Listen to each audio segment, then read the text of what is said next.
चलो एक बार फिर से देखते हैं, ठीक है, कुछ चीज़ों को।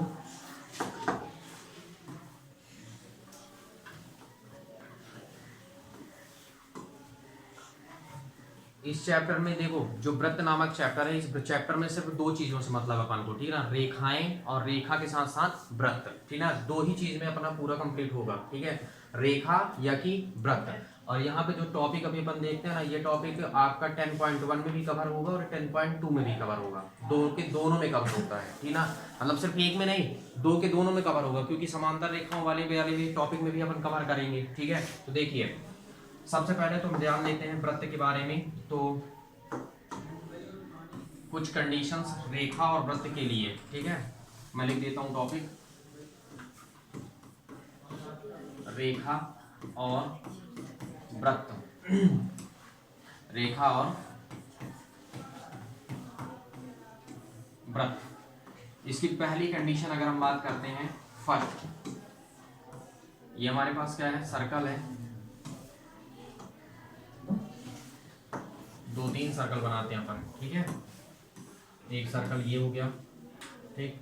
अभी तीन कंडीशन एक ले लेते हैं और हाँ ठीक है, देखो ये हमारा क्या हुआ, सेकंड, और ये हमारा क्या हुआ, थर्ड।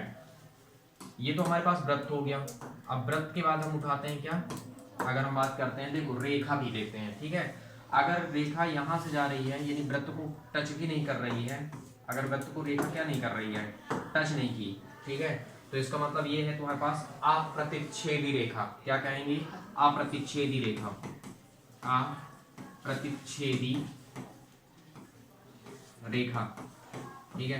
वृत्त को कट मतलब काट भी नहीं रही है, ना टच कर रही है, मतलब ये क्या है, अप्रतिच्छेदी रेखा है, सिंपल सी बात है, ठीक है। दूसरा अगर मैं बात कर रहा हूं सेकंड, तो ये रेखा क्या कर रही है, वृत्त को काट के निकल रही है। ये रेखा क्या की, वृत्त को काट के निकली। अच्छा, कितने बिंदुओं पर काट दी, दो बिंदु पर, एक बिंदु यहाँ है और एक बिंदु यहाँ है। तो जब बिंदु को काट के, यदि वृत्त को काट के निकलती है, तो जब वृत्त को काट के निकलेगी तो केवल कितने बिंदु छेद कर रही है, दो। ऑब्जेक्टिव में खूब पूछा जाता है ना, छेदक रेखा, इस तब हम इसे क्या कहते हैं, ये क्या है, छेदक रेखा। ये क्या नाम देंगे इसको, छेदक रेखा। छेदक रेखा नाम दे सकते हैं, या तो प्रतिच्छेदी रेखा का नाम दे देंगे अपन, ठीक है। अच्छा, छेदक रेखा वृत्त को कितने बिंदु पर काट रही है, दो बिंदु पर, साफ साफ दिखाई दे रहा है, ठीक है। अगर हम तीसरे के बारे में बात करते हैं, देखिए थर्ड केस, ये है तुम्हारे पास स्पर्श करके निकला, ठीक है, यानी क्या क्या किया, यहाँ से स्पर्श कर दिया, तो स्पर्श करके निकला, तो स्पर्श करके ये हमारा वृत्त का केंद्र मान लेते हैं। यहाँ पे हमेशा एक चीज ध्यान रखना कि जब भी कोई रेखा, ठीक ना, किसी वृत्त को स्पर्श करती है या कहीं भी कोई स्पर्श हो रहा है, तो सिर्फ और सिर्फ एक ही बिंदु पर प्रतिच्छेद, मतलब एक ही बिंदु पर स्पर्श हो रहा है, चाहे प्रतिच्छेद कह दो चाहे स्पर्श कह दो, ठीक है। मतलब यहाँ पे केवल किस बिंदु पर, एक ही बिंदु पर स्पर्श हो रहा है, प्रतिच्छेद हो रहा है, ठीक है, मतलब ये एक ही बिंदु पर स्पर्श कर रहा है। तो ये वाला बिंदु जो है, इसको हम कहते हैं स्पर्श बिंदु। क्या कहेंगे, स्पर्श बिंदु। अच्छा, वृत्त किसी भी, देखो ऐसा प्रश्न पूछता है कि वृत्त किसी रेखा पर कितने बिंदुओं पर स्पर्श करती है, तो केवल एक बिंदु पर स्पर्श करती है, और ये हमारी क्या है, ये है स्पर्श रेखा है। ये क्या है, स्पर्श रेखा, इसको हमने नाम दिया स्पर्श रेखा का।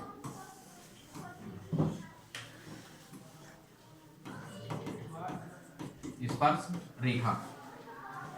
कुछ और कॉन्सेप्ट देखते हैं, एक और आपके पास था, अगर आप देखें,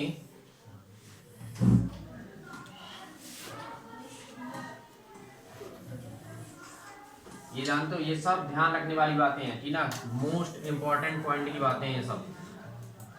एक ये, एक अभी फिलहाल मैं इसको यहाँ रख देता हूँ, ठीक है।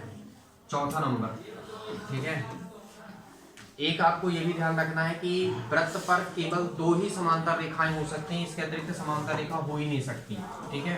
देखिए किसी, ये मान लो थोड़ी देर के लिए कि ये क्या है, कोई वृत्त है, ये क्या है, कोई वृत्त है। अब इसमें अगर हम क्या कर रहे हैं, समांतर रेखाएं देख रहे हैं, तो समांतर रेखा या तो समांतर रेखा यहाँ से जाएगी, ठीक है, या तो यहाँ से, अगर दोनों तरफ स्पर्श करके निकलेगी, ठीक है, अगर ये दोनों तरफ क्या करके निकल रही है, स्पर्श करके निकल रही है, ठीक है, तभी तो वो समांतर हो सकती है ना, नहीं तो इसके अतिरिक्त तो समांतर हो ही नहीं सकती। या तो वो ऐसे ही निकलेगी या तो फिर वो ऐसे निकलेगी, इस फॉर्मेट में ऐसे, तभी इस केस में दोनों क्या करेंगे, एक दूसरे को कभी नहीं काटेंगे। ठीक, तो देखो ये वृत्त है और वृत्त में क्या हुआ, स्पर्श। अगर हम थोड़ी भी तिरछा कर देंगे ना तो आगे जाके कहीं ना कहीं काट देंगे, दिमाग लगाओ।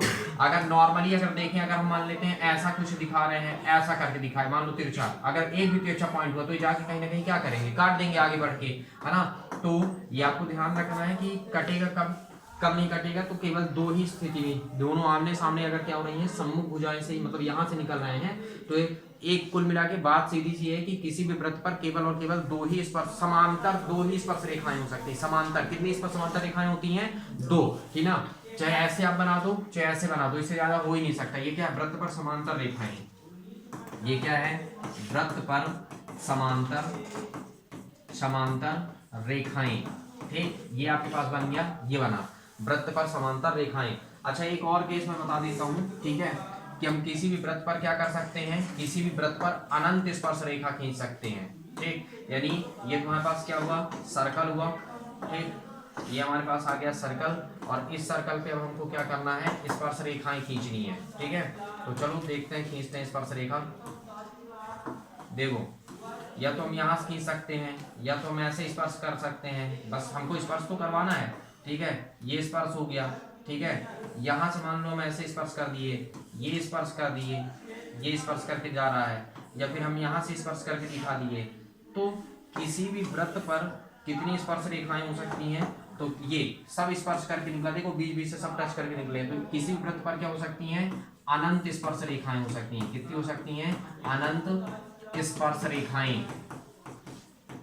ठीक, किसी भी वृत्त पर अनंत स्पर्श रेखाएं हो सकती हैं, और यही सब कॉन्सेप्ट मिलना है, और इन्हीं सब के बारे में अपन क्या करना है अगले मतलब कि इसी प्रश्नावली में पढ़ना भी है।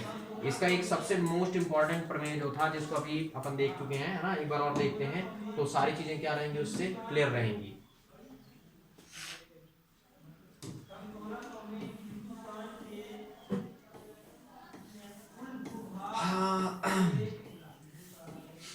थ्योरम, मोस्ट इंपॉर्टेंट थ्योरम है ना, ये पेपर में 3 नंबर में पूछे जाने की संभावना काफी हद तक है। ठीक है, हद तक क्या है, पेपर में क्वेश्चंस बनेंगे ही बनेंगे। अभी अर्धवार्षिक में भी आपके क्वेश्चंस बन के आएंगे सामने। ठीक है, ये ध्यान रखना है। यहाँ तक कि ये सत्य सत्य में पूछ देता है, ठीक ना, 1 नंबर को कवर करता है ना जब, तो सत्य सत्य में भी पूछता है कि वृत्त के किसी बिंदु पर, वृत्त का कोई क्या है, बिंदु है, पर स्पर्श रेखा जो है, स्पर्श बिंदु से जाने वाली त्रिज्या पर लंब होती है, तो हाँ सत्य है। ये केस ऑब्जेक्टिव के तौर में भी पूछता है ना, विशेषता आपको पता होना चाहिए, किस तौर में पूछ लेता है, ये ऑब्जेक्टिव में पूछता है। ठीक है, तो जब ये ऑब्जेक्टिव में पूछता है तो इसको कवर भी करना है अच्छे से। चलो देखते हैं, पहले कुछ चीजों को फिर से अच्छे से दिमाग में रखना, ठीक ना, याद करना सबसे ज्यादा जरूरी है।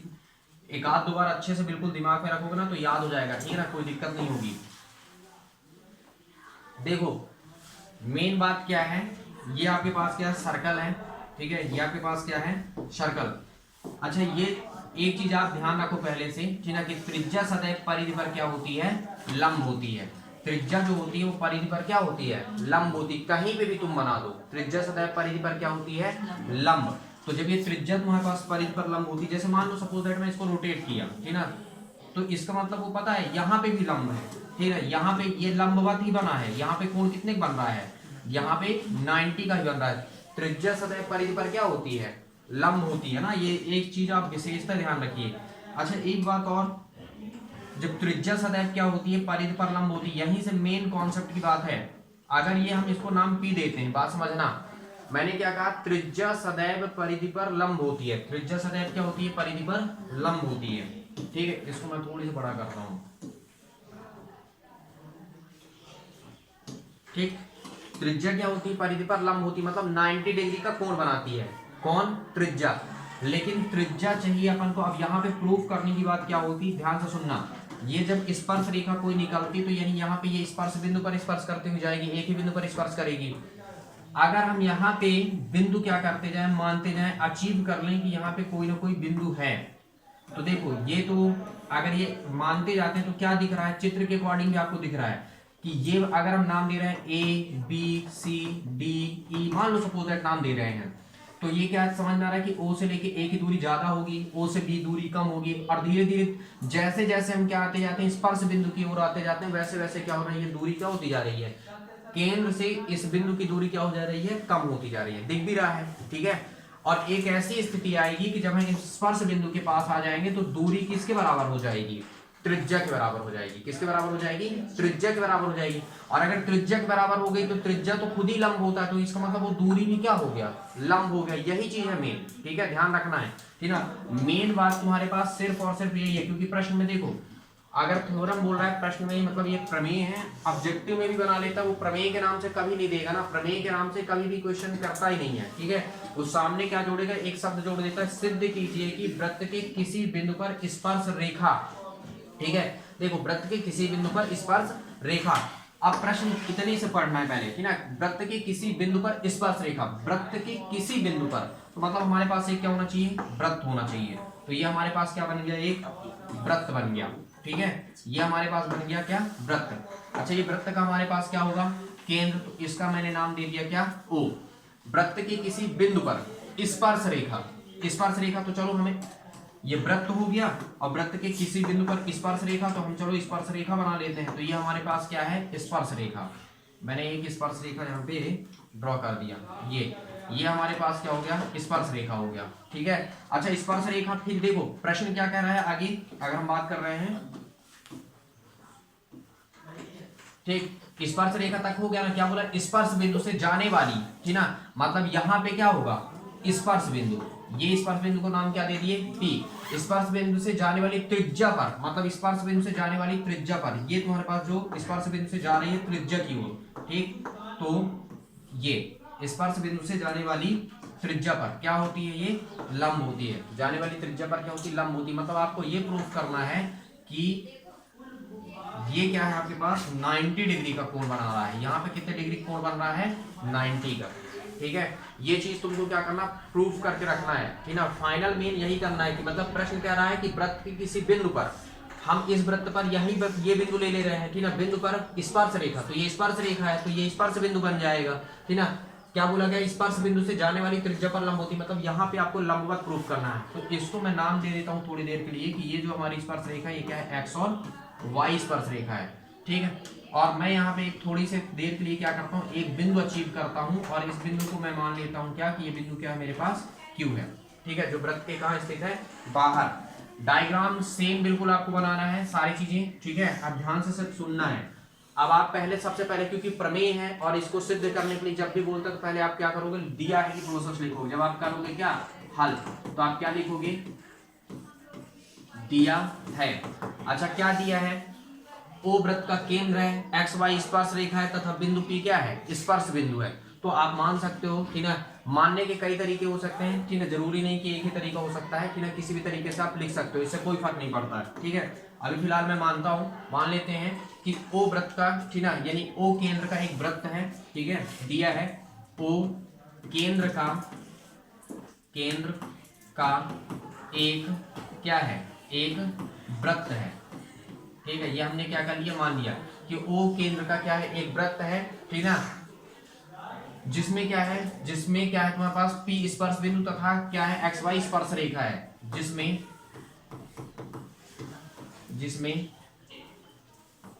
पी स्पर्श बिंदु व एक्स वाई स्पर्श रेखा है। ये क्या है, स्पर्श रेखा है। ये हमने क्या कर लिया, मान लिया थोड़ी देर के लिए, ठीक है। अच्छा इसके बाद हमारे पास रचना करना है, क्या करना है, रचना। तो आपका टॉपिक बनेगा क्या, रचना, ठीक। एक एक पॉइंट सबसे ज्यादा महत्वपूर्ण है, ये ध्यान रखना है ना, बहुत अच्छे से सब क्लियरली लिखना है, क्योंकि ऐसे ही नंबर नहीं देते हैं ना एग्जामिनर्स, ठीक है। जब वो चेक करते हैं ना कॉपी, तो बहुत बारीकी से चेक करते हैं।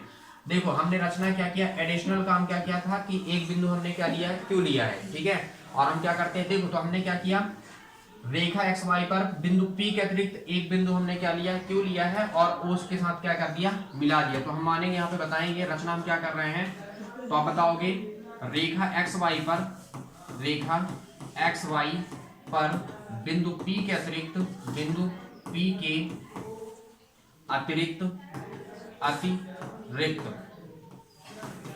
बिंदु क्यू लिया और बिंदु ओ से बिंदु क्यू को मिलाया। ये हमने क्या कर दिया, मिला दिया। बात समझते जाना, ठीक है। थोड़ी सी चित्र को मैं और इधर करता हूं, ठीक। तो देखो हमने क्या किया, रेखा एक्स वाई पर, या आप स्पर्श रेखा भी लिख सकते हो या रेखा लिख दो, ठीक ना। रेखा एक्स वाई पर हमने क्या किया, रेखा एक्स वाई पर बिंदु पी के अतिरिक्त हमने एक बिंदु क्यू ले लिया, और ये बिंदु क्या है तुम्हारे पास, बिंदु ओ से हमने क्या कर दिया, बिंदु क्यू को मिला दिया, ठीक है।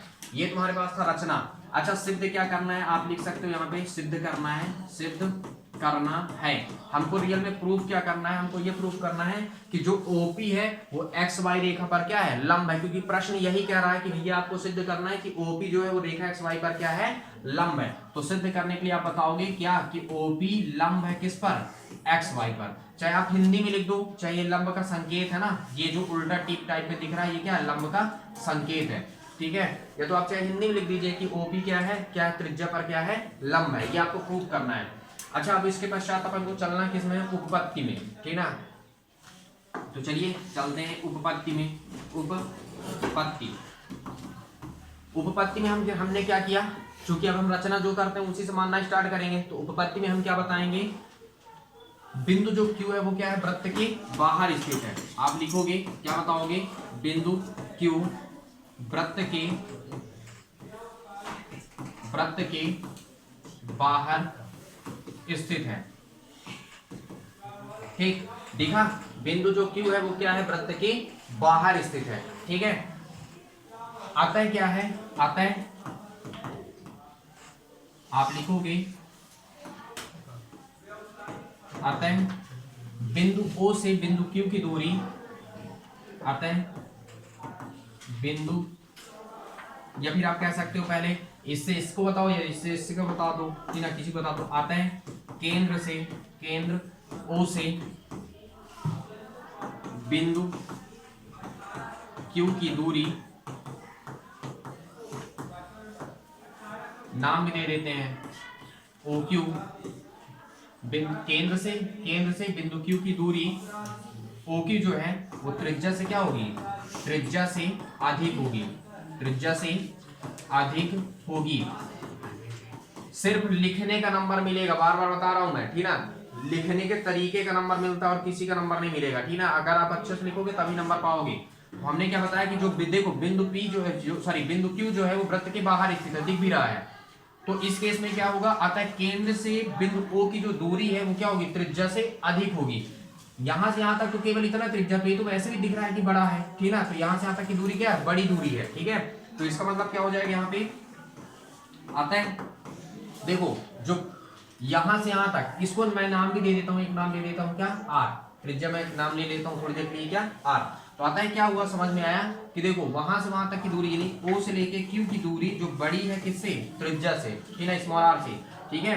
ये हमारे पास थोड़ी देर के लिए क्या हमने मान लिया, त्रिज्या। अगर आपको मानना होगा तो यहाँ पे साइड में लिख सकते हो माना, ठीक है। क्या मान रहे हो कि ओ से पी बराबर क्या है, तुम्हारे पास स्मॉल आर है। इससे कोई फर्क नहीं पड़ेगा, साइड में ऐसे लिख सकते हो, ठीक है। अच्छा, इसका मतलब क्या हुआ कि ये है तुम्हारे पास क्या, ओ क्यू बड़ा है किससे, आर क्या है, आर तुम्हारे पास क्या है, ओ से लेकर के पी है, ठीक। अब अगर हम देखें नेक्स्ट केस में, ठीक है, चित्र थोड़ी सी देखना पड़ेगा। अब देखो इसका मतलब क्या हुआ कि जितने बिंदु हम यहाँ पे अचीव करते जाएंगे, तो यहाँ पे ये सभी बिंदु क्या होंगे, सभी बिंदु पी के अतिरिक्त जितने भी रेखा एक्स वाई पर बिंदु आएंगे वो सब क्या होंगे, उनकी दूरी जो होगी केंद्र से वो क्या होगी, अधिक होगी त्रिज्या से, ठीक है। तो यहाँ पे लिखना पड़ेगा इसी प्रकार बिंदु पी के अतिरिक्त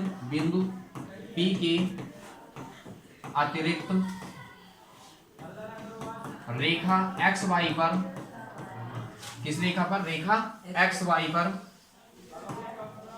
स्थित सभी बिंदुओं की, रेखा एक्स वाई पर स्थित सभी बिंदुओं की केंद्र से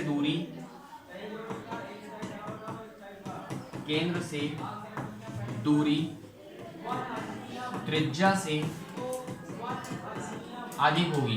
किससे अधिक होगी? त्रिज्या से अधिक होगी। आता है रेखा एक्स वाई पर, देखो चित्र में थोड़ी देख लो, सबसे कम दूरी क्या होगी? ओपी होगी। ठीक है, आता है रेखा एक्स वाई पर सबसे, रेखा एक्स वाई पर ऐसे लिख लो, आता है रेखा एक्स वाई पर केंद्र ओ से न्यूनतम दूरी ओपी होगी। केंद्रों से न्यूनतम दूरी, सबसे कम दूरी क्या होगी? ओपी होगी। अब जब सबसे कम दूरी जो होती है वही क्या होती है? लंब होती है। तो लास्ट में लिख सकते हो क्या आता है? ओपी क्या है? ओपी लंब है किस पर? एक्स वाई पर। और ये तुमको क्या करना था? प्रूव करना था। ठीक, लिखने का तरीका यही रखना है आपको। ठीक है, जब आप इसी तरीके से लिखोगे ना तभी आपको पूरे नंबर क्या हो जाएंगे? काउंट होके मिल सकते हैं, पूरे के पूरे नंबर मिलेंगे। ठीक, इसको और छोटा करता हूँ।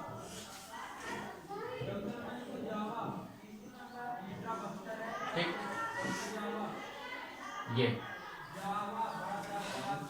देखो मेन सिर्फ इतना ही समझना है कि जब जब दूरी घटेगी, ठीक है, ध्यान रखना, क्यू से दूरी जब आप घटाते जाओगे तो एक ऐसी कंडीशन आएगी कि दूरी किसके बराबर आ जाएगी? त्रिज्या के बराबर। और ये हम जानते हैं कि त्रिज्या क्या होती है? परिधि पर लंब होती है। 9th में एक कॉन्सेप्ट था, पढ़े थे कि त्रिज्या हमेशा परिधि पर क्या होती है? लंब होती है। तो जब ये दूरी सबसे कम हो जाएगी, त्रिज्या के बराबर आ जाएगी, तो इसका मतलब वो क्या है? लंब है। तो हमने मान तो लिया कि केंद्र, हम बता रहे हैं कि वो केंद्र का एक वृत्त है जिसमें क्या है? पी बिंदु, पी क्या है? स्पर्श बिंदु, और एक्स वाई क्या है? स्पर्श रेखा है। रचना क्या कर रहा है? स्पर्श रेखा पर हम बिंदु पी कहते हैं, एक बिंदु क्यू ले लेते हैं, ठीक है, और ओ से बिंदु क्यू को हम क्या कर देते हैं? मिला देते हैं। तो लिख दिए यहाँ पे कि रेखा एक्स वाई पर बिंदु पी कहते हैं, बिंदु क्यू लिया और बिंदु क्यू को हम, सॉरी, बिंदु ओ से क्या कर रहे हैं? बिंदु क्यू को हम क्या कर रहे हैं? मिला रहे हैं। सिद्ध क्या करना है कि ओपी किस पर लंब है? एक्स वाई पर। ये प्रश्न कह रहा है। ठीक है, उपपत्ति में हम क्या बता रहे हैं कि जो बिंदु Q है वो हम क्या करते हैं? देखो बिंदु Q वृत्त के क्या है? बाहर स्थित है। अतः केंद्र से बिंदु Q की जो दूरी होगी वो क्या होगी? त्रिज्या से अधिक होगी। तो इसका मतलब देखो OQ जो है वो त्रिज्या से क्या है? इसको हम थोड़ी देर के लिए त्रिज्या मान ले रहे हैं, तो ये तुम्हारे पास क्या ज्यादा हो रहा है? OQ का मान ज्यादा है, मुंह इधर खुला है ना, मतलब वो क्या है? ये ज्यादा है, ये क्या है? कम है। तो OQ, और यहाँ पे देखो ग्रेटर देन क्या हो गया? OP, मतलब हमने त्रिज्या को क्या लिख दिया? OP यहाँ पे लिख दिया। अच्छा, इसी प्रकार देखो अगर यहाँ पे पास पास में कोई बिंदु होते जाएंगे तो इसी प्रकार हमने लिखा कि इसी प्रकार बिंदु P के अतिरिक्त रेखा एक्स वाई पर स्थित सभी बिंदुओं की केंद्र से दूरी त्रिज्या से क्या होगी? अधिक होगी। ठीक है, अतः रेखा एक्स वाई पर देखो, अतः रेखा एक्स वाई पर केंद्र O से न्यूनतम दूरी क्या है? OP है। ठीक है, एक्स वाई पर केंद्र O से न्यूनतम दूरी सिर्फ क्या है? OP है। अतः हम बता सकते हैं कि OP क्या है? लंब है किस पर? एक्स वाई पर। एक आध दो बार अच्छे से सुनना है, समझने का पूरा प्रयास करना है। ठीक ना, जैसे जैसे दूरी कम होगी दूरी त्रिज्या के बराबर हो जाती है। जब जब दूरी त्रिज्या के बराबर होगी, ठीक है, तब वो क्या हो जाएगा? लंब हो जाएगा। क्यों? क्योंकि केंद्र से परिधि, मतलब त्रिज्या जो होती है वो परिधि पर क्या होती है? लंब होती है। तो ये परिधि पर ही तो आ रहा है। ठीक है, तो ये ध्यान रखना है। तो यहां से क्या होगा? देखो रेखा एक्स वाई पर केंद्र O से न्यूनतम दूरी क्या है? सबसे कम दूरी क्या है? OP है। और OP रियल में क्या है? त्रिज्या ही है। ठीक है, तो त्रिज्या क्या हो गया? लंब हो गया। तो शॉर्ट में हमने क्या लिखा? अतः OP जो है वो क्या है? लंब है तुम्हारे पास किस पर? एक्स वाई पर। फिर इसी के तुम्हारे पास क्या हो गया? अगर हम चलते हैं आगे, ठीक है, इसी के पूरे कॉन्सेप्ट क्वेश्चंस यहाँ पे रखे हुए थे। ठीक, जो 10.1 का तुम्हारे पास क्वेश्चन बना था, ठीक, ये तुम्हारे पास क्या है? पूरा सेम कॉन्सेप्ट है पूरा। ठीक, मतलब एक प्रश्नावली ऐसे ही है कुल मिला के, ठीक, जो तुम पढ़े हो। देखो एक वृत्त पर कितनी स्पर्श रेखाएं हो सकती हैं? साफ साफ क्वेश्चन पूछ रहा है, बार बार बता रहे हैं कि ऑब्जेक्टिव में पूछा ही जाएगा कंफर्म। तो एक स्पर्श रेखा पर कितनी, सॉरी, एक वृत्त पर कितनी स्पर्श रेखाएं हो सकती हैं? अनंत। ठीक ना, चित्र में भी अपन देख चुके हैं।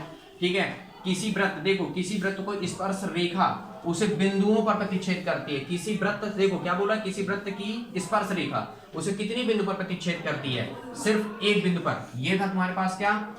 अगर हम देखें वृत्त, और यहाँ पे एक ही बिंदु पर स्पर्श करता हुआ जाता था, यानी एक ही बिंदु में क्या कर रहा है? प्रतिच्छेद कर रहा है। वृत्त को, ठीक है, वृत्त को दो बिंदु पर प्रतिच्छेद करने वाली रेखा को हम क्या कहते हैं? छेदक रेखा कहते हैं। ठीक है, ये था ना, ये काट के निकली थी, दो बिंदु पर प्रतिच्छेद कर रही, मतलब इसे हम क्या कहते हैं, छेदक रेखा कहते हैं। ठीक है, क्या कहते हैं, छेदक रेखा। यहां तक कि ऑब्जेक्टिव में पेपर में छेदक रेखा का डिफिनेशन भी बना लेता है ना कि छेदक रेखा किसे कहते हैं, तो आप यहीं से लिख लेना बल्कि, ठीक है, वृत्त को दो बिंदु पर प्रतिच्छेद करने वाली रेखा को हम क्या कहते हैं, छेदक रेखा कहते हैं। एक वृत्त की समांतर रेखाएं हो सकती हैं, कितनी, केवल दो समांतर रेखाएं, चित्र में भी दिखाया गया था। वृत्त तथा उसकी स्पर्श रेखा के उभयनिष्ठ बिंदु को हम क्या कहते हैं, वृत्त तथा उसकी स्पर्श रेखा। ये वृत्त है और ये स्पर्श रेखा है, इसका ये जो उभयनिष्ठ बिंदु है इसे हम क्या कहते हैं, स्पर्श बिंदु। क्या कहें, स्पर्श बिंदु के नाम से हम इसको जानेंगे। ठीक है, ये तुम्हारे पास कंडीशन निकल गया। नेक्स्ट अगर हम बात करते हैं,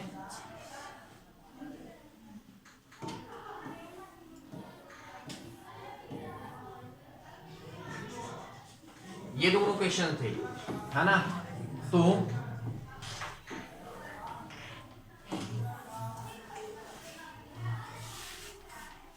रियल में पता है, ये जो अभी हम थ्योरम पढ़े ना, तो वो सेम थ्योरम का ही ये वाला क्वेश्चन रख दिया, सामने रखा है। ठीक है, पूरे का पूरा सिर्फ और सिर्फ किसका रखा है, थ्योरम का।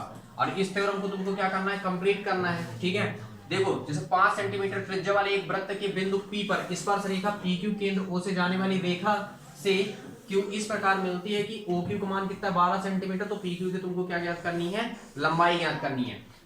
लेकिन पता है, प्रश्न को जब आराम से पढ़ोगे ना तब समझ में आएगा, इससे पहले नहीं समझ में आएगा। ठीक है, कि तुम हवाई टाइप में पढ़ लिए तो खत्म हो जाएगा। ठीक है ना, इस केस में नहीं हो। देखो 5 सेंटीमीटर त्रिज्या वाले, मतलब त्रिज्या कितना है, 5 सेंटीमीटर, एक वृत्त के बिंदु P पर, ठीक है, 5 सेंटीमीटर त्रिज्या है उसकी, और एक वृत्त पर बिंदु क्या है, P है।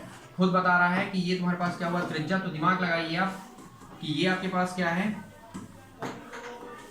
ये यहाँ ये उसका केंद्र होगा और ये उसकी त्रिज्या कितनी हो गई, 5, और यहाँ पे क्या हुआ, बिंदु P मान लिए। ठीक है, स्पर्श रेखा PQ, स्पर्श रेखा मतलब यहाँ से स्पर्श रेखा, यहाँ पे कोई बिंदु क्या होगा, Q, स्पर्श रेखा PQ केंद्र O से जाने वाली रेखा पर, ठीक ना, रेखा से बिंदु Q इस प्रकार मिलती है, केंद्र से जाने वाली, यहाँ पे ऐसे ये O से, केंद्र O से जाने वाली रेखा इस प्रकार मिलती है कि OQ मान कितना है तुम्हारे पास, 12 सेंटीमीटर। ठीक है, और ये कितना दिया गया है, 5 सेंटीमीटर। मतलब कुल मिला के देखो, नियम के अकॉर्डिंग क्या हुआ, अभी मैंने बताया भी था, क्या बताया था मैं, कि केंद्र से परिधि पर, यानी त्रिज्या सदैव परिधि पर क्या होती है, लंब होती है, यानी 90 डिग्री का कोण बना देती है। तो जब लंब होती तो ये लंब हो गया, ये कर्ण हो गया, और ये आधार हो गया। अभी जस्ट आगे जरूरत पड़ने वाला है एक थ्योरम में, ठीक है, इसलिए अच्छे से ध्यान रखना कि लंब क्या है, कर्ण क्या है और आधार क्या है। तो ये बनेगा क्या, लंब। ठीक, यहाँ पे कितना, ये क्या आ गया, ये है आपके पास पूरी पूर्णतः लंब। ठीक, ये लंब यहाँ पे 90 डिग्री, और जहां पे लंब बनता है मतलब ये आधार है, और ये वाला पोर्शन क्या है, कर्ण है। ठीक है, तो कुल मिला के इसमें हम क्या लगा सकते हैं, तीसरी भुजा नहीं है, क्वेश्चन मार्क। इसका मतलब इसी में हम क्या लगाएंगे, पाइथागोरस का प्रमेय। तो देखते हैं इसको अपन जब हल करेंगे, ये कौन सा नंबर है, 3 नंबर है ना। तो यहाँ पे हम क्या कर रहे हैं, त्रिभुज एक बन गया, त्रिभुज कौन सा बना, OPQ में, किसमें, OPQ में। देखिए हम इसमें क्या लगा रहे हैं, पाइथागोरस प्रमेय। अच्छा, पाइथागोरस प्रमेय लगाए तो पाइथागोरस प्रमेय क्या कहता है, कर्ण, तो कर्ण का काम कौन कर रहा है, कर्ण का काम क्या कर रहा है, OQ। ठीक, और लंब का काम कौन कर रहा है, OP। ठीक है, आधार का काम कौन कर रहा है, PQ। ठीक है, यानी कर्ण का वर्ग बराबर लंब का वर्ग धन आधार का वर्ग। इसका मान कितना है, 5। O से Q का मान कितना, सॉरी O से Q का मान कितना है, O से Q का मान कितना है, 12 का स्क्वायर, और इसका मान कितना है, 5। तो ये कितना हुआ, 5 का स्क्वायर, और ये धन क्या कहलाया, PQ का स्क्वायर। 12 का वर्ग 144, 5 का कितना हुआ 25, और ये कितना कहलाया, PQ का स्क्वायर। इसको जब हम इधर ले आके घटा देंगे तो कितना बचेगा, 119 बराबर कितना कहलाया आपके पास, PQ का स्क्वायर। और जब हम वर्ग घटाते हैं क्या लगा देते हैं, अंडर रूट, यानी रूट लग गया, मतलब 119 इकाई। ये आपके पास क्या निकल गया, ये इसकी दूरी निकल के आई। ठीक ना, इस केस में तुम्हारे पास क्या कहलाया, इसमें देखो डी नंबर ऑप्शन इसका बन जाएगा सही, कि कितना निकल के आ रहा है तुम्हारे पास, 119 सेंटीमीटर। तो इकाई फिर हम क्यों लिखें, इकाई तो तब लिखा जाता है जब मात्रक नहीं दिया जाता है, मात्रक हमारे पास पहले से, तो इसका मतलब हम यहाँ पे क्या लिख देंगे, सेंटीमीटर। ये था तुम्हारे पास 3 नंबर का क्वेश्चन का हल। और चौथे नंबर में कल अपन ने देखा था, चौथा नंबर क्या बनेगा ये भी देखते हैं।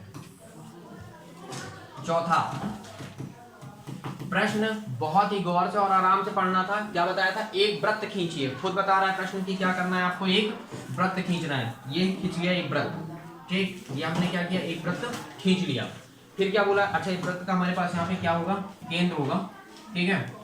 अब क्वेश्चन क्या बोल रहा है, एक वृत्त खींचिए, एक दी गई रेखा के समांतर, एक दी गई रेखा मतलब दी गई एक रेखा है, ठीक है, ये हमारे पास क्या आ गया, एक दी गई रेखा, ठीक। अब बोला गया एक दी गई रेखा के समांतर दो ऐसी रेखाएं खींचनी, मतलब दो और रेखाएं खींचनी है, उनमें से एक रेखा स्पर्श रेखा हो और दूसरी रेखा छेदक रेखा हो। मतलब ये हमारे पास एक निकल गई, देखो समांतर दिखना चाहिए बिल्कुल, ठीक है। एक ये छेदक रेखा है और ये देखो एक ये क्या है, स्पर्श रेखा है, ठीक है। तो आपको स्पर्श सब कुछ स्पष्ट दिख रहा है।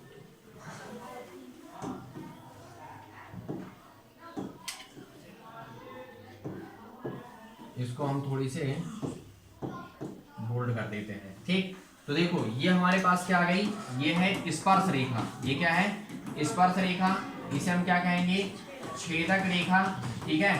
और ये क्या थी, अन्य रेखा मतलब दी गई रेखा थी, ये ना आप लिख सकते हो क्या, दी गई रेखा, पहले से दी गई थी, ठीक। और इसी रेखा के समांतर हमको दो रेखाएं खींचना था, तो हम दोनों समांतर खींचे, जिसमें से एक छेदक रेखा है जो वृत्त को ये दो बिंदु पर यहाँ पे और यहाँ पे प्रतिच्छेद कर रही है, और यहाँ पे ये क्या है, स्पर्श बिंदु से जा रही है, मतलब ये स्पर्श करते हुए जा रही है, ठीक है। ये इसकी क्या है, कंडीशंस है। अच्छा नेक्स्ट हम देखते हैं एक और सबसे मोस्ट इंपॉर्टेंट थ्योरम है, ठीक है, जो प्रयोग भी होगा, एग्जाम्पल के तौर में भी आता है और ये सिद्ध करने के लिए भी कंडीशन अप्लाई करता है इसमें।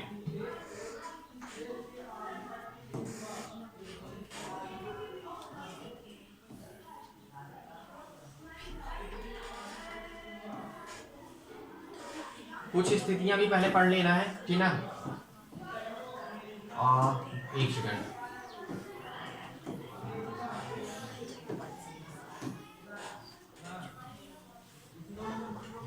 हमारे पास टॉपिक है, देखो एक बिंदु से एक वृत्त पर स्पर्श रेखाओं की संख्या, एक वृत्त से यानी एक बिंदु से एक वृत्त पर स्पर्श रेखाओं की संख्या, ठीक है। तो कितनी स्पर्श रेखाएं हो सकती हैं ये देखते हैं, ठीक है।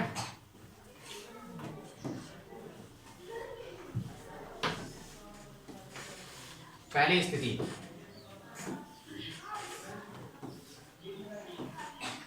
स्थिति फर्स्ट,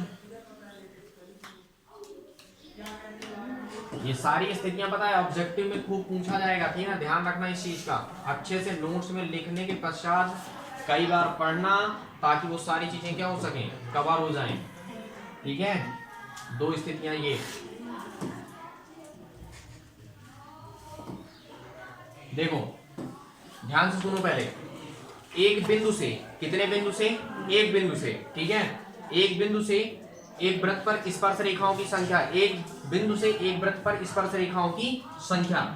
स्थिति फर्स्ट में आपके पास क्या है, वृत्त के अंदर स्थित किसी बिंदु से जाने वाली वृत्त पर स्पर्श रेखा नहीं होती है। क्या बोला गया, देखो वृत्त के अंदर स्थित किसी बिंदु से, मान लो हमारे पास क्या है, कहने का अर्थ ये हुआ कि हमारे पास कोई वृत्त कहाँ है, ये है एक वृत्त है सपोज, ठीक, ये हमारे पास क्या है, एक वृत्त, और ये हमारे पास क्या बन गया, वृत्त का क्या होगा, ये केंद्र, इसको हम नाम वो दे देते हैं, समझना। क्या बोल रहा है, वृत्त के केंद्र, वृत्त के अंदर स्थित, कहां कोई बिंदु स्थित हो, अंदर, अगर यहाँ पे अंदर कोई बिंदु स्थित होगा तो स्पर्श कैसे करेगा बताओ। देखो क्या बोला, वृत्त के अंदर स्थित किसी बिंदु से जाने वाली वृत्त पर कोई स्पर्श रेखा नहीं होती, बिल्कुल सही है। आप ही बताओ, अगर वृत्त के अंदर कोई बिंदु होगा, अगर उससे हम कोई रेखा खींच देंगे तो तब तो वो छेदक रेखा बन जाएगी ना, तो क्या उस केस में कोई स्पर्श रेखा होती है, कोई स्पर्श रेखा नहीं होती है। अगर वृत्त के अंदर, ध्यान से सुनना है, पेपर क्वेश्चन कैसे पूछता है, ठीक ना, प्रश्न बनाएगा, यदि वृत्त के अंदर, यदि कोई बिंदु वृत्त के अंदर स्थित है तो स्पर्श रेखा की संख्या कितनी होती है, तो स्पर्श रेखा की संख्या क्या होती है, शून्य होती है, एक भी स्पर्श रेखा निकल के नहीं आएगी।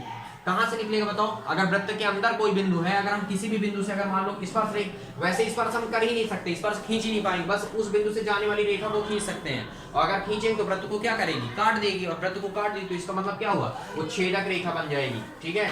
इसका मतलब कोई भी स्पर्श रेखा होता है, मतलब यहाँ पे देखो, वृत्त के अंदर स्थित किसी बिंदु से जाने वाली वृत्त पर कोई स्पर्श रेखा नहीं होती, कोई भी स्पर्श रेखा नहीं होती, स्पर्श रेखा की संख्या कितनी होती है, शून्य। अगर वृत्त के अंदर क्या है, तुम्हारे पास कोई भी बिंदु स्थित है, तो इसका साफ मतलब है कि स्पर्श रेखाएं की संख्या क्या होगी, शून्य होंगी।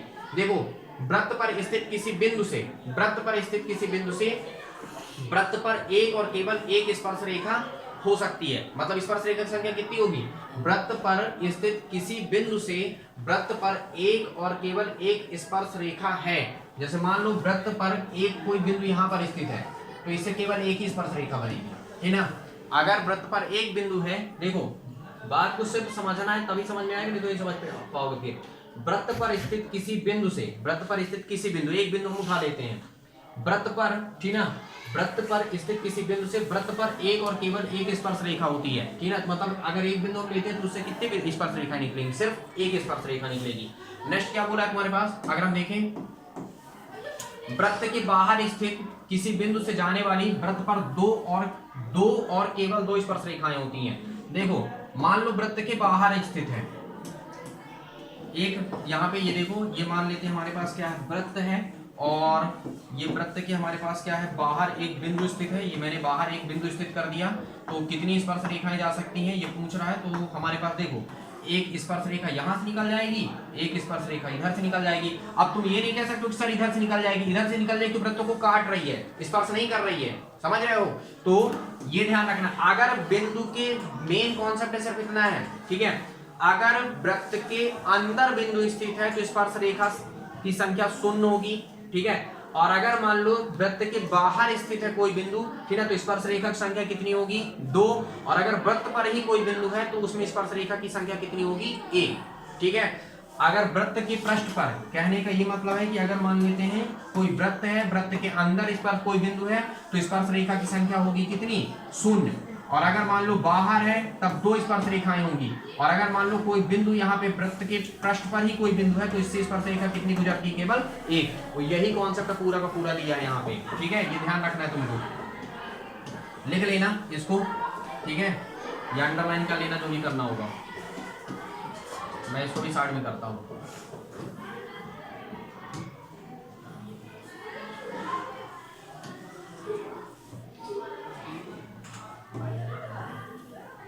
ये है थ्योरम।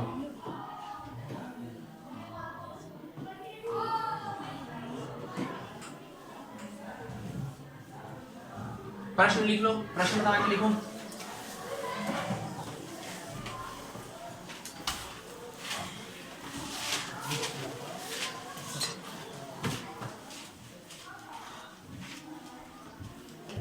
देखो प्रश्न क्या बनाएगा? सिद्ध कीजिए कि, प्रश्न बनाना है, सिद्ध कीजिए कि बाकी सबसे बाह्य बिंदु से वृत्त पर खींची गई स्पर्श रेखाओं की लंबाइयां बराबर होती हैं।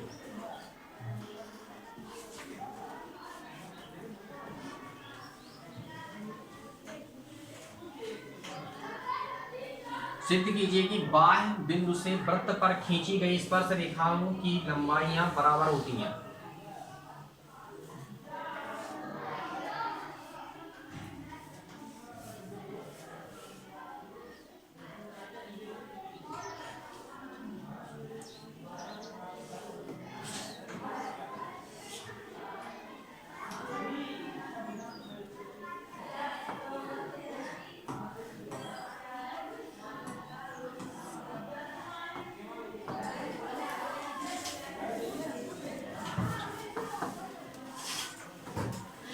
देखिए हमको ये प्रूव करना है, ये थ्योरम ऐसा ही होता है ना, बाह्य बिंदु से वृत्त पर खींची गई स्पर्श रेखा की लंबाई क्या होती है? बराबर।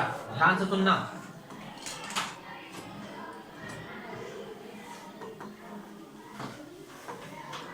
जैसे भी मैं थोड़ी देर की मान रहा हूं कि ये मेरा क्या है, ये केंद्र हुआ, ये वृत्त का क्या है? केंद्र, बात समझिएगा। और ये हमारे पास क्या है? ये स्पर्श बिंदु है। देखो ये यहाँ पे कहीं पे स्पर्श की होगी और इधर से ये स्पर्श की करेगी, ठीक। तो प्रश्न का कहना ये है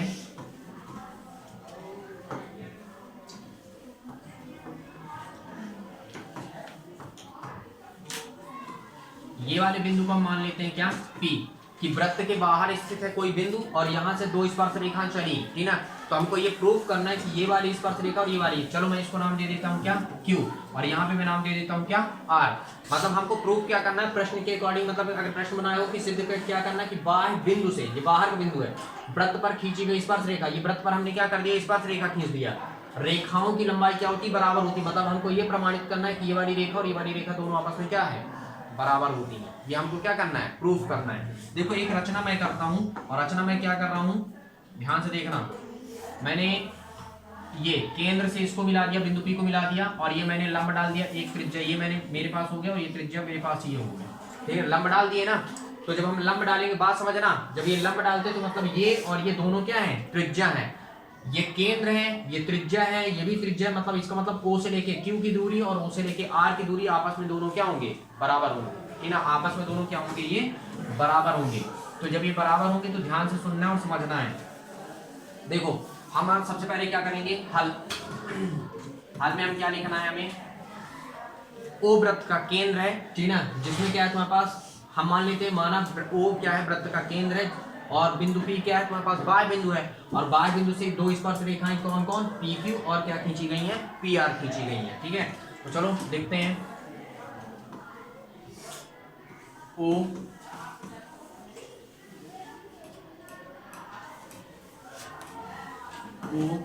केंद्र का एक वृत्त है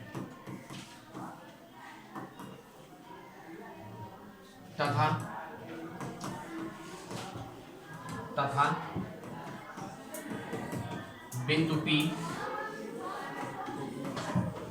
बाह्य बिंदु है। क्या है, बाह्य बिंदु है। क्या है तुम्हारे पास, ये बाह्य बिंदु है। सर इसको समझा लीजिए। नेक्स्ट तुम्हारे पास क्या है, अगर हम बात करते हैं, ठीक है, ये तुम्हारे पास क्या बन गया, बाह्य बिंदु है। ठीक है, और बिंदु P से तुम्हारे पास क्या है, PQ, और तुम्हारे पास क्या हो गया, यहाँ से PQ और PR क्या है, स्पर्श रेखा है। बिंदु P से हम ऐसा लिख सकते हैं डायरेक्ट, PQ व PR, PQ व PR स्पर्श रेखा है। क्या है ये, स्पर्श रेखा है। अब हम रचना क्या कर रहे हैं, देखो ये तो हमारे पास क्या हो गया, दिया है का काम कर देते हैं यहाँ पे, कि हमारे पास क्या है, प्रोवाइड है, दिया है, हम इसको लिख देते हैं दिया है, क्योंकि थ्योरम में लिखना अनिवार्य है, क्योंकि अगर वृत्त होगा तो ये सारी चीजें उसमें प्रेजेंट है। अच्छा, उसके बाद देखो सिद्ध क्या करना है, लिखते हैं पहले, जो भी लिखना है लिख लो, कोई दिक्कत नहीं। सिद्ध करना है, क्या सिद्ध करना है कि देखो P से Q और P से R की लंबाई क्या होनी चाहिए, बराबर। PQ बराबर क्या होनी चाहिए, PR। प्रश्न में देखो पहले बताया गया ना कि स्पर्श रेखा की लंबाई क्या करनी है, बराबर प्रूफ करनी है। दोनों स्पर्श रेखाओं की लंबाई क्या होनी चाहिए, बराबर होनी चाहिए। यही चीज हमको क्या करना है, प्रूफ करना है। उसके बाद हम क्या लिखेंगे, रचना। रचना में हमने क्या किया, बिंदु P से हमने क्या किया, केंद्र, यानी बिंदु P से हमने क्या करना है, हमने क्या किया, केंद्र O को मिला दिया, ठीक ना। क्या कर रहे हैं, बिंदु P से केंद्र O को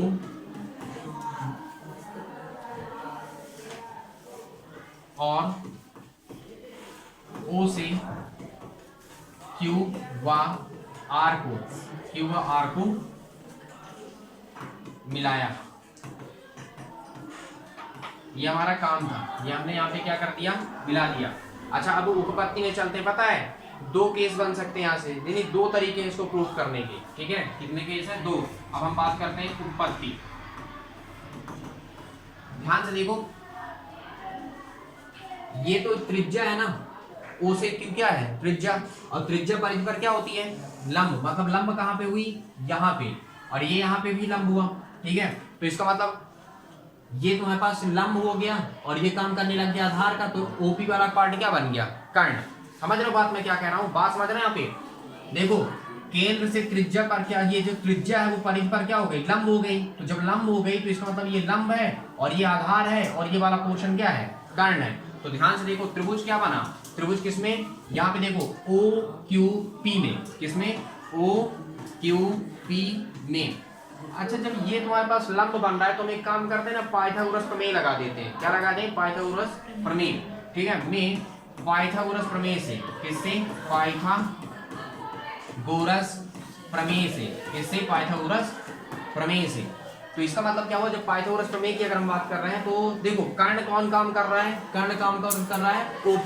ठीक है, तो ये क्या हुआ, कर्ण का वर्ग बराबर लंब काम कौन कर रहा है, OQ। तो ये तुम्हारे पास क्या हो गया, ओ क्यू का स्क्वायर। और आधार कौन काम कर रहा है, तो आधार कौन काम कर रहा है यहाँ से पी से क्यू या ओ से क्यू, जो सॉरी पी से क्यू या क्यू से पी लिख सकते हो। मैं लिख देता हूँ क्या, पी क्यू स्क्वायर, और इसको मैं नाम दे देता हूँ क्या, समीकरण नंबर 1। ठीक है, इसको मैंने क्या नाम दिया, समीकरण नंबर 1। अच्छा देखो एक और त्रिभुज बना है, ठीक, और देखो एक यहाँ भी बन रहा है ना ओ आर पी में, दिखा त्रिभुज किसमें, ओ आर पी में, त्रिभुज किसमें, ओ आर पी में, किसमें, ओ आर पी में। इसमें भी हम क्या कर रहे हैं, पाइथागोरस प्रमेय लगा रहे हैं। ठीक, तो देखो इसमें भी हमने लगा दिया पाइथागोरस प्रमेय। तो जब पाइथागोरस प्रमेय लगाएंगे तो कर्ण का काम कौन कर रहा है, ओपी ही कर रहा है। ये क्या हुआ, ओपी का स्क्वायर बराबर लंब, देखो लंब का काम कौन कर रहा है, ओ आर, तो हम यहाँ पे क्या लिख दिए, ओ आर का स्क्वायर धन आधार का काम कौन कर रहा है, पी आर, तो हमने यहाँ पे क्या कर दिया, पी आर का स्क्वायर। ये बन गया तुम्हारे पास क्या। अच्छा यहाँ पे एक चीज यहाँ पे ध्यान से देखो, हमने क्या बताया कि ओ क्यू जो है वो ओ आर के क्या होगा बराबर, क्योंकि एक ही वृत्त की त्रिज्याएं हैं, तो इसका मतलब क्या हुआ कि ओ पी स्क्वायर बराबर जो ओ आर है वो किसके बराबर हो सकता है, ओ क्यू स्क्वायर के बराबर हो जाएगा। और ये तुम्हारे पास पी आर है तो पी आर का स्क्वायर लिखो। ठीक है, हम यहाँ पे बता सकते हैं, इसको समीकरण नंबर 2 देते हैं, बता देते हैं, चूंकि जो ओ से क्यू है, जो ओ से क्यू है वो किसके बराबर है, ओ से आर के बराबर है। अब ध्यान से देखो थोड़ी से, समीकरण 1 और 2 को देखो, समीकरण किससे, 1 व 2 से।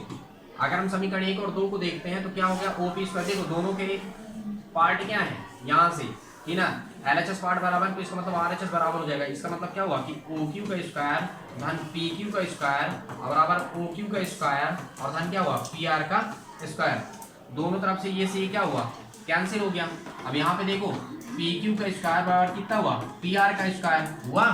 अब दोनों तरफ से ये सोचो वर्ग कैंसिल हो गया, तो क्या हुआ, पी क्यू बराबर क्या हुआ, पी आर। और यही चीज हमको क्या करना था, प्रूव करना था कि पी क्यू की जो लंबाई है, देखो पी क्यू बराबर पी आर निकला ना, और हमको प्रूव क्या करना था कि पी क्यू जो है वो पी आर के बराबर होता है। यही चीज तो क्या करना था, सिद्ध करना था। यानी आप ये पाइथागोरस प्रमेय थ्योरम से भी आप कर सकते हो, और ये आपका क्या कहलाया, प्रूव्ड हो गया। ये क्या हुआ, आपका प्रूव्ड हुआ।